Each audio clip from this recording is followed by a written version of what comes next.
Imagine करो आप एक ऐसे घर में रहते हो जहाँ आप घर के छोटे हो।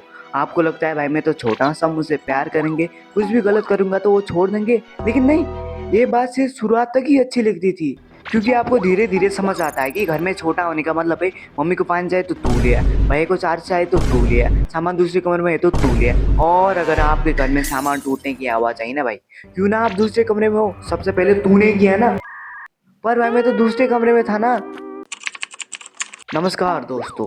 कॉपी करने में तुझे शर्म नहीं आती? अपना खुद का नहीं बना सकता क्या? और नेगेटिव कर दिया यार। तो तू काम ही ऐसे करता है, गरीब कहीं का। स्व- तो जब मैं छोटा था तो मुझे लगता था कि भाई घर में छोटा होने का मतलब है कोई कुछ नहीं बोलेगा, आराम से बैठूंगा, खाऊंगा पीऊंगा। लेकिन जैसे जैसे बड़ा हुआ ना भाई, तब समझ आया घर में छोटा होने का कोई फायदा ही नहीं है। कोई बोलता जापानी ले गया, मैं सोचता भाई मैं घर का छोटा हूँ इसलिए सब मुझसे प्यार से बोल रहे होंगे। फिर दूसरा बोलता है भाई चार्जर ले गया, फिर तीसरा बोलता है सामान वहां रख दिया। भाई मुझे ये समझ नहीं आया मैं घर का छोटा हूँ या डिलीवरी हुई हूँ।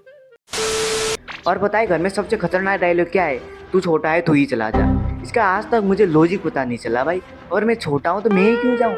अगर कोई चीज ऊपर रखी है तो तू छोटा है, कुर्सी लगा के निकाल। और कोई चीज नीचे पड़ी है कि तू छोटा है तू ही उठा ले। मतलब भाई छोटा होने का फायदा किसी और को मिल रहा है, मुझे तो बस काम मिल रहा है। और अगर आपके घर में भाई बहन है ना, तो उनकी अलग ही सरकार चलती है। वो आपको डांट सकते हैं, आपके कपड़े पहन सकते हैं, आप पे चिढ़ा सकते हैं, लेकिन भाई आपने उनको कुछ भी गलत बोल दिया ना भाई, बस अदालत में केस चला जाएगा। मम्मी जी ए बोल दिया, ए कह दिया भाई, उसके बाद बिना मम्मी इन्वेस्टिगेशन के बोलती है तू छोटा है चुप रहे। और बचपन में सबसे बड़ी गलती क्या होती है पता है? घर में सामान टूट जाए और वहाँ पे आप मौजूद हो, बस भाई आपने नहीं तोड़ा होगा तो फिर भी आप ही ने तोड़ा है। एक बार हमारे घर में कांच का ग्लास टूटने की आवाज आई, मैं दूसरे कमरे में आराम से बैठा था, तभी आवाज आती है। मैंने सोचा चलो भाई देख लेते क्या हुआ है। जैसे ही मैं कमरे में पहुंचा ना भाई, सबकी नजर मुझ पे। मैंने बोला मैंने कुछ नहीं किया। मम्मी बोलती मैंने तो तुझे कुछ नहीं कहा। लेकिन भाई मम्मी की आंखों में एफआईआर लिखा था। और यही सबसे खराब फीलिंग होती है, आप निर्दोष हो, आपने कुछ नहीं किया, फिर भी आपकी शक्ल ऐसी होती है जैसे आप ही ने किया। तो आखिर में एक ही चीज सीखी, घर में छोटा होना कोई आसान काम नहीं है।